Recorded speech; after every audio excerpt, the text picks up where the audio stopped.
Cleveland thought they were preparing for a normal game week. Film sessions, walkthroughs, final tweaks before facing a Tennessee team desperate for a win.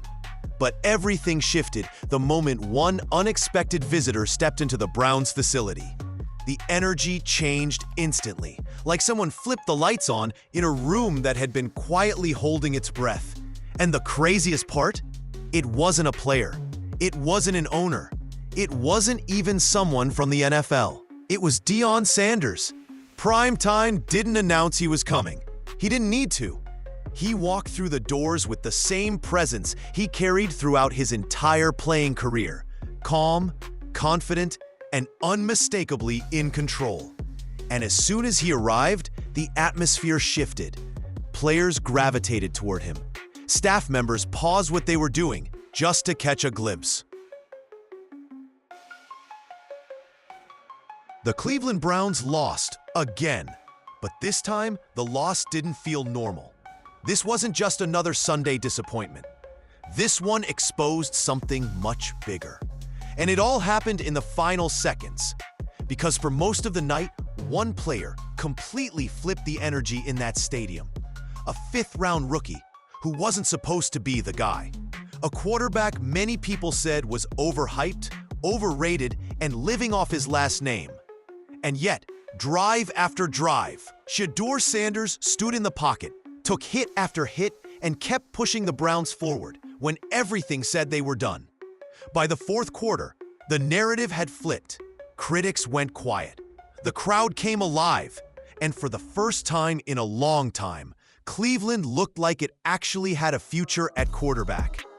Then came one call, one decision, one snap that instantly detonated the internet. With the game on the line and momentum fully on Shedeur's side, the Browns pulled him off the field for the biggest play of the night.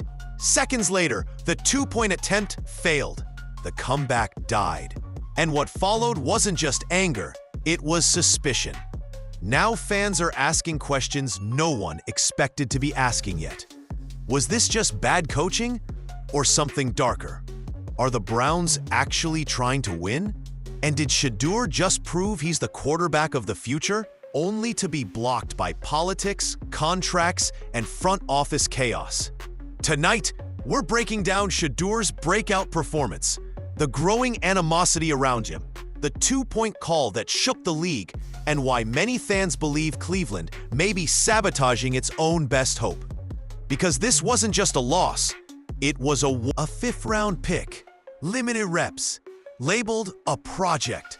To a lot of people, he was just another late-round flyer with a famous last name attached, and the criticism came fast. Every sack turned into proof he couldn't handle NFL speed. Every pause in the pocket became ball-patting panic. Every quiet stretch was spun into, he's not ready. What most of those takes ignored was context. He wasn't getting starter-level preparation. He wasn't given a stable pocket. He wasn't running a clean, confidence-based offense. He was being dropped into chaos and expected to figure it out in real time. And early on, the results looked exactly like you'd expect from a rookie tossed into the deep end. But something changed against the Titans. For the first time, Shedeur didn't look like a quarterback trying to survive. He looked like one trying to take over. Instead of drifting backward into pressure, he stepped up. Instead of forcing throws out of panic, he picked his moments. And that's when the tone flipped. The same voices that laughed at his draft position suddenly had nothing to say. The overhyped label didn't hit the same anymore. Because when a so-called afterthought starts driving an NFL offense under real pressure, the conversation changes fast. And that shift set the stage for everything that followed. The night didn't start as a highlight reel. Early on, the Browns' offense looked stuck. Pressure came fast. Routes took too long to develop. And then came the moment every critic waits for, the interception. A bad decision. Drifting backward. A floating throw that should have just been tossed away. It was the type that makes analysts say, "See, this is why he wasn't drafted higher." For a few minutes, It felt like the game might spiral right there.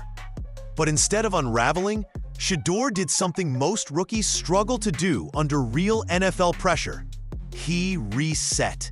No visible panic, no frantic scrambling, no body language screaming doubt. He went back to the huddle, calm, focused, and quietly locked in. And the difference showed almost immediately. The ball started coming out cleaner. His drops were sharper. When the pocket collapsed, he didn't drift backward anymore. He stepped up. When defenders flashed across his face, he kept his eyes downfield, instead of tucking and running too early. That interception didn't define his night. It sharpened it. Because after that moment, the rookie who was supposed to fold under pressure, he began to settle into the chaos and control it. And once he found that rhythm, the entire game tilted on its axis. Once Shedeur found his rhythm, the game stopped feeling random. It started feeling inevitable. Drive after drive, he began to carve up the defense in ways the Browns simply hadn't done all season. Short throws to reset the chains, tight window lasers on third down, touch passes dropped right over coverage. The kind of sequencing that tells you a quarterback isn't just reacting anymore, he's thinking ahead. This wasn't reckless gunslinging, this was control. When pressure arrived off the edge, he slid up instead of fading back. When defenders overcommitted, he punished the space they left behind. And when lanes opened late, he wasn't afraid to take free yards with his legs. One possession at a time, the Titans' lead shrank, and the energy in the stadium shifted. Suddenly, what felt like a lost game was very much alive. The numbers started piling up. 3 passing touchdowns, a rushing score, well over 300 yards through the air. But what truly changed the mood wasn't the stat line, it was the timing of those plays. These weren't empty yards after the outcome was decided. These were pressure moments, must-have conversions, fourth-quarter drives where one mistake would have ended it all. And Shedeur kept delivering.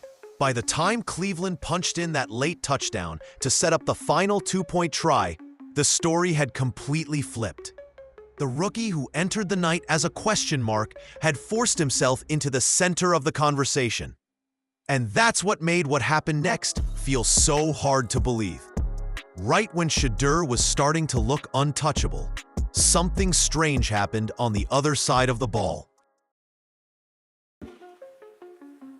After one of the Titans' biggest defensive moments, their players didn't just celebrate the turnover. They mocked Shedeur's signature celebration in the end zone. It wasn't subtle. It wasn't accidental. It was pointed. And that's when a lot of fans started asking a different question. Why does it feel personal? For weeks now, there's been a growing sense that Shedeur isn't just being criticized, he's being targeted. Some say it's because of his last name. Others think it's because of the confidence he carries as a young quarterback. And some believe it's because he represents change in a league that doesn't always welcome it quietly. Whatever the reason, that moment made one thing clear. This isn't just football anymore. There's animosity here, edge, resentment. And it's not just coming from fans in the stands or analysts in studios. It's spilling onto the field itself. When defenders go out of their way to mock a rookie, that tells you his presence is already being felt across the league. He's no longer just another young quarterback working through reps. He's becoming a lightning rod. And when a rookie reaches that point this early, everything that happens next carries a different kind of weight. Because the next moment wasn't just emotional. It was explosive. With the Browns surging late and the stadium finally alive, everything narrowed down to one snap. Shedeur had just engineered another clutch touchdown drive. The momentum was real. The Titans were reeling. And for the first time all night, it truly felt like Cleveland was in control of its own destiny. All they needed was one successful 2-point conversion. This is the exact moment who dragged you back from the edge. This is where stars are made. This is where trust becomes permanent. But that's not what happened. When the offense lined up, Shedeur wasn't on the field. Instead, a direct snap was called. No rhythm, no hot hand, no continuity with what had just worked. The snap came in awkward. The timing collapsed. The play died instantly. Game over. The reaction was instant and violent. Silence in the stadium, shock on the broadcast, and chaos across the internet. Fans didn't just hate the call, they didn't understand it. After watching their rookie carve up the defense in real time, pulling him for the biggest play of the night felt almost unreal. Within seconds, the theory started spreading. Some fans said it was just bad coaching. Others went further, saying it looked like sabotage. A few even claimed it had the smell of a tank decision. To be clear, those claims are speculation, but the timing is exactly why the fire spread so fast. Because when a rookie earns the moment and never gets the chance to take it, people start asking dangerous questions. And that was only the beginning of the fallout. The moment that two-point play failed, the narrative exploded far beyond football strategy. Within minutes, the word sabotage started circulating across social media. Some fans weren't just accusing the coaching staff of making a bad call. They were questioning the intent behind it. Rumors suggest a growing group of people believe Shedeur is being quietly blocked from fully taking over, not because of performance, but because of politics, contracts, and long-term front office plans. Again, that remains speculation. There's no proof of anything intentional. But what is real is how fast trust broke. Fire the coach chants flooded timelines. Cleveland radio lit up. Even neutral fans around the league were stunned that a rookie who had just carried his team down the field wasn't trusted with the deciding snap. The outrage wasn't about losing anymore. It was about direction. Because to many fans, this didn't feel like a normal mistake. It felt symbolic. It felt like the organization sent a message without meaning to. And that message, to a lot of people watching, looked like this. Shedeur can battle. Shedeur can bring us back. But when it's time to decide it all, he's still not the one. That's a dangerous signal to send to a young quarterback who just proved he can handle chaos. And while the public was melting down, a much bigger complication was quietly waiting in the background. One that could explain why this situation feels so tangled in the first place.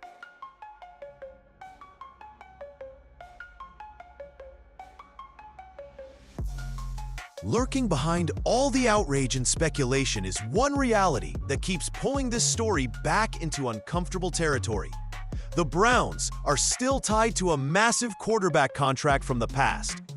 No matter how well Shedeur plays, that deal doesn't just disappear. It affects cap space, it affects roster flexibility, and most importantly, it affects decision-making. Some fans believe this is the invisible wall Shedeur is already running into. Not performance, not preparation, just business. There's been buzz online that the organization may still be planning around that veteran return down the line. Reports suggest the front office hasn't fully closed the book on that chapter yet. If that's true, it creates a brutal conflict. Build around the rookie who's winning over the crowd in real time. Or protect the investment that once defined the franchise's future. To be clear, those reports remain unverified, but the uncertainty is real enough to shape behavior. This is where frustration turns into fear for fans, because they've seen this movie before. A young quarterback shows promise, momentum builds, then long-term politics stall everything out. And by the time clarity finally arrives, the opportunity is already gone. Shedeur didn't just flash potential in that Titans game. He created a dilemma the Browns can't dodge forever. And now the entire league is watching to see which side Cleveland chooses. When the noise settles and the emotions cool, the Titans game will still leave one question hanging over Cleveland like a storm cloud. Did the Browns just discover their quarterback of the future and hesitate anyway? Shedeur didn't play flawless football. He made mistakes. He learned in real time. But he also did the one thing that forces organizations to confront reality. He responded under pressure. He adjusted. He led. He pulled a broken offense back from the edge when the game should have been over. And when the season came down to one snap, he wasn't given the chance to finish what he started. That's the part fans won't forget. Right now, Cleveland is standing at a familiar crossroads. One path is commitment, building around a young quarterback who is earning trust with every rep. The other is hesitation, letting old investments, fear of change, and internal politics slow everything down. History tells us what usually happens when teams wait too long. Opportunities don't pause, momentum doesn't hold, and quarterbacks don't stay patient forever. This game may end up being remembered in two very different ways, either as the night Shedeur Sanders truly arrived, or as the warning sign Cleveland ignored before repeating the same cycle all over again. Now, the pressure isn't just on the rookie anymore, it's on the Browns.